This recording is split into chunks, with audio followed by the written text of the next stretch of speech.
What's up, guys? I'm finally able to start on a build that I've been waiting to do a long time, but now I'm going to get to do it.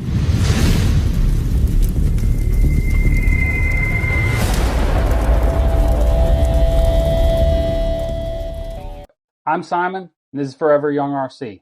Thank you for your time today, and if you don't mind, comment, like, or subscribe if you like the content. It's the MEUS build. This build just really looks so good. I think this truck is one of the best looking SCX24s on the market. What I've done here, I've went ahead and the body and everything is disassembled.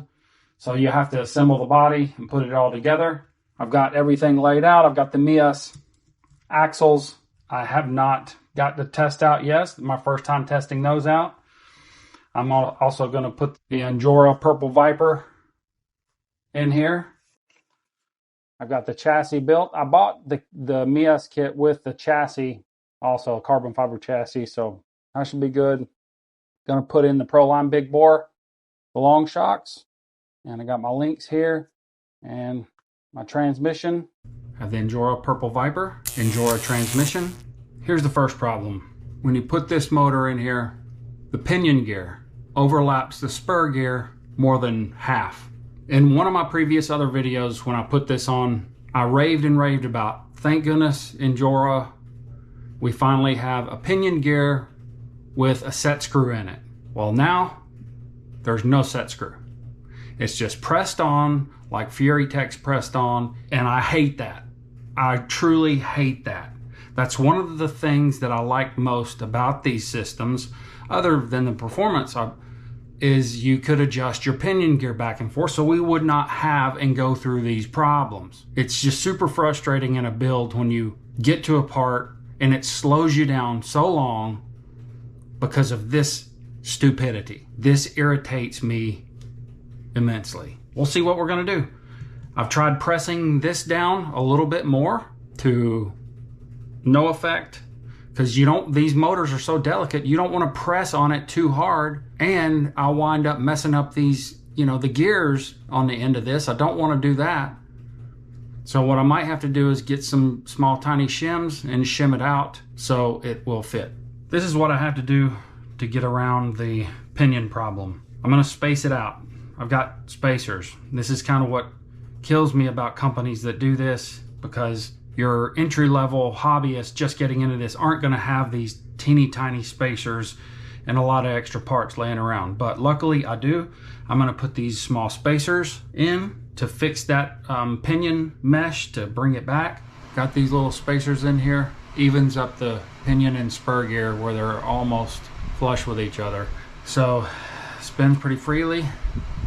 Feels good. So move on with the build.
Okay, before we go outside and run it, just going to go over a couple of quick things here that happened with the build. This took a lot longer than I thought it would. There's a few things that I just wanted to get right and take my time with, rather than just haphazardly stuff the electronics in there, because these things are notorious for not having a lot of room for wiring and electronic. It's okay, it'll do all right if you take your time with it. All the videos that I've seen, everybody has put the stock system back in there, which I did not. I put in the Injora Purple Viper brushless system in here, but it all worked out great. I just have a little bit more to clean up with the wiring. But the first thing is, well, I did get the cage painted a gray color. This wiring, you really have to take your time, and the steering angle with these axles are incredible. So I can't wait to get it outside on the course and just see how much that helps. I wound up and put an OG RC steering servo in here. It seems like they're made a lot like the Reefs servos. I put the Injora Purple Viper in here, put the speed control over here, the battery over here. I have got a little bit larger battery coming, and I put the receiver right here. The Radiomaster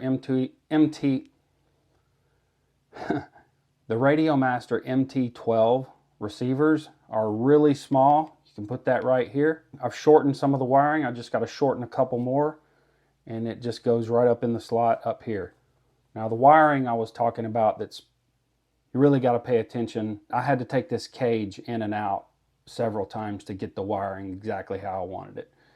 I wound up having to run it right up under here and go right up through the interior and come down to get it to work right. And the last thing I'll say, with the fitment between the cage and the body, these two little tabs are supposed to fit right down in here in this slot.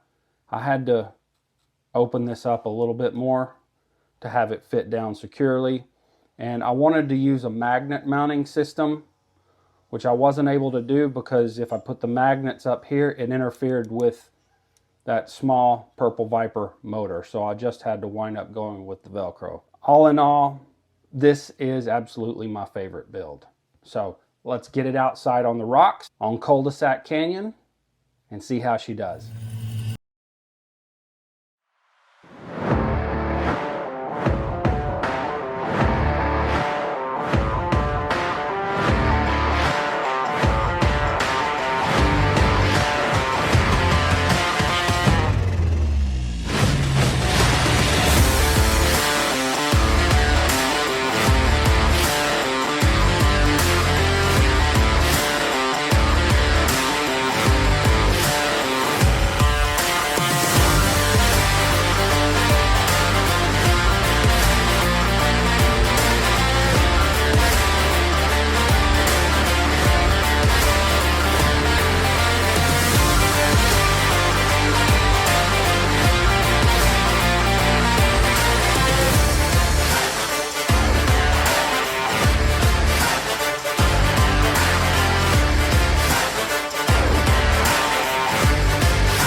If you stuck around to the end of this video, I really cannot tell you how much I do appreciate it. This video ran a little longer than I normally make videos, but I felt there was a lot I was wanting to try to cram in there. There were a few more things that I had ran into, but if you want to know anything about this, comment on it, ask me any question, and I will give you any information I have on the easiest way to get this thing set up right, mainly with the wiring and the aftermarket motor. If you like this content, please go check out this other one that I have for you.